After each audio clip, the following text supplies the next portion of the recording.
Hello everyone, कैसे आप सभी? आई होप सभी अच्छे होंगे। प्रिपरेशन बहुत अच्छी चल रही होगी। तो आज है 4 नवंबर और हम लोग जब एसबीआई कलर के रिजल्ट का वेट सब लोग कर रहे हैं। बहुत एस्पिरेंट्स कर रहे हैं क्योंकि काफ़ी सारे एस्पिरेंट्स का टारगेट होता है कलर वाला सेक्शन, क्योंकि पीओ में क्या होता है, इंटरव्यू भी होता है। तो इस वजह से बहुत सारे बच्चे इस चीज़ को अवॉइड करते हैं और कलर को ही प्रेफर करते हैं। अब आने वाला है एसबीआई कलर का रिजल्ट और बहुत सारे बच्चे इस में बैठे हैं कि मेरा रिजल्ट आएगा, पॉजिटिव आएगा। मैं मेंस की प्रिपरेशन कर रहा हूँ और अभी मेंस भी आने वाला है, उसमें भी बहुत कम टाइम बचा है। बट उसमें दो चीज़ हैं, रिजल्ट आता है तब हमें दो चीज़ देखता, पता नहीं होगा नहीं होगा।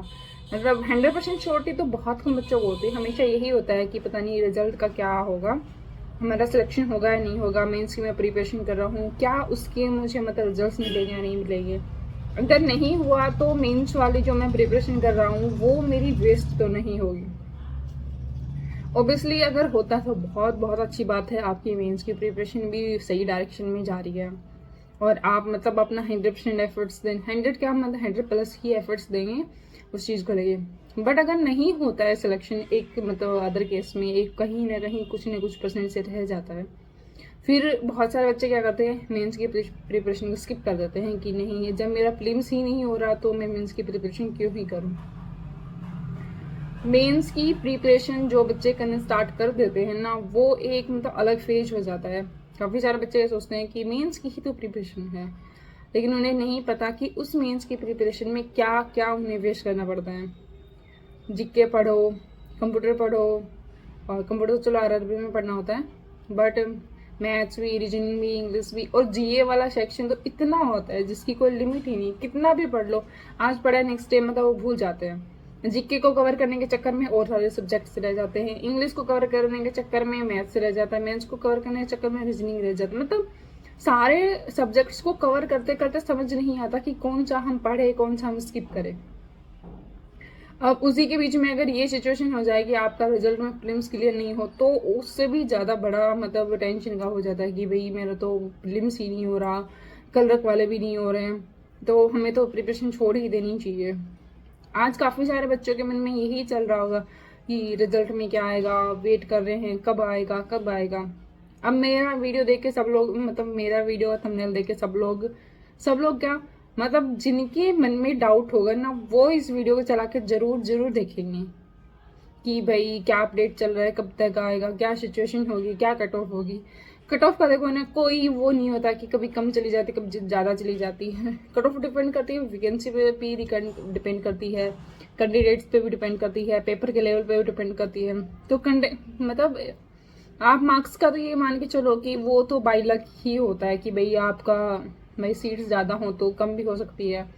बट सबसे जो इम्पोर्टेंट चीज़ होती है वो हमारे हार्ड वर्क होता है। हार्ड वर्क के साथ स्मार्ट वर्क भी, दोनों चीज़ से बैलेंस की हुई है, अच्छे से पढ़ाई की है, तो 100% पॉजिटिव ही रिजल्ट आएंगे। 1% कभी कभी हो जाता है कि भाई नॉर्मलाइजेशन में या फिर किसी चीज़ में या 1-2 नंबर से रह जाते हैं, तो उस चीज़ में अपने आप को दोष मत दो, क्योंकि आपने पूरी प्रिपरेशन की है, पूरा हार्ड वर्क किया है और अपना बेस्ट दिया है, तो उसके रिजल्ट्स आपको इन फ्यूचर देखने के लिए मिलेंगे। अभी 2 ऑप्शन और बचे हुए हैं, आरआरबी पीओ और आरआरबी कलर। अपना 100% दो। आरआरबी पीओ में अगर आप लगा के चलो तो पूरे 20 दिन बचे हुए हैं, 20 दिन नहीं 18 दिन ही बचे हुए हैं। अगर कहीं 1-2% कमी रह भी गई है कलरक वाले आज के रिजल्ट के बाद में आपको पता चले कि हाँ भाई 1-2% कमी रह गई है, तो वो आरआरबी वाले में आपको पूरी की पूरी फिल करनी पड़ेगी।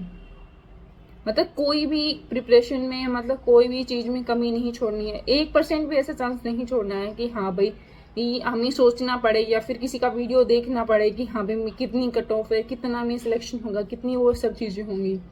बहुत सारे बच्चे वीडियोस देखते रहते हैं, वीडियोस देख के है ना बहुत होता है। अभी मैं मेरी खुद की बताती हूँ ना, 2-3 दिन से ऐसे गूगल का मेरा नोटिफिकेशन ऑन ही है, तो उसमें से मुझे नोटिफिकेशन आते रहते हैं। आप बिलीव नहीं करोगी, आरआरबी नहीं, एसबीआई का आईबीपीएस इतनी बार नोटिफिकेशन आ चुका है ना कि मैं बार बार मैं उसको खोल के देख रही हूँ, रिजल्ट तो नहीं आ गया, बार बार मेरा रिजल्ट तो नहीं आ गया। और कभी टेलीग्राम को वो नोटिफिकेशन देखती है, वो फेक होता है, वो उसमें तो कमिंग सून दिखा देते हैं उसको ओपन करते ही। जब टेलीग्राम पे देखती हूँ तो उसमें भी कुछ अपडेट नहीं होती है। ये सब चीज़ें है ना बहुत डिप्रेशन का काम करती हैं और जो हमारी कंसिस्टेंसी है ना उसको ब्रेक कर देती हैं। तो इन सब चीजों को हमें नेगलेक्ट करके अपनी पढ़ाई पे फोकस करना है। रिजल्ट जो बन गया वो आना ही आना है। अगर आपने पढ़ाई की है, मान लो पेंस की आपने पढ़ाई करना स्टार्ट किया, आपको लगा कि मेरा हो जाएगा, आपने पढ़ाई करना स्टार्ट कर दिया, तो वो चीज वेस्ट नहीं जाएगी, वो आगे प्लस मतलब एड ऑन होती चली जाएगी आपकी प्रिपरेशन में। पर ये बोलते हैं ना, पढ़ाई की भी कभी भी वेस्ट नहीं जाती, वो कहीं ना कहीं हमें कुछ ना कुछ दे के जाती है, कुछ सिखा के जाती है। तो बिल्कुल सच बात है, वो अपनी प्रिपरेशन को या फिर जो आपने एफर्ट्स लगाए उनको नेगलेक्ट नहीं करना है। उनको ये नहीं सोचना है कि मैंने ये तो मेंस की प्रिपरेशन करी है, मुझे इसको छोड़ के प्रीलिम्स की दोबारा से स्टार्ट करना है। प्रीलिम्स की करो स्टार्ट, लेकिन जो आपने मेंस की है ना वो उसमें एड ऑन का काम करिए। बहुत सारी चीजें आपको मेंस से सीखने के लिए मिली है जो प्रीलिम्स में आप कभी नहीं सीख पाए थे। तो ऑल द बेस्ट सभी को। रिजल्ट आज में भी हो सकता है सब जगह यही दिखा रहा है 4th नंबर को ही आएगा। तो ऑल द बेस्ट सभी को। जिनका भी सिलेक्शन हो जाए मेरे को कमेंट करके जरूर बताना। वीडियो अच्छी लगी तो लाइक कमेंट और शेयर जरूर कर देना। अगर अच्छी लगी हो तो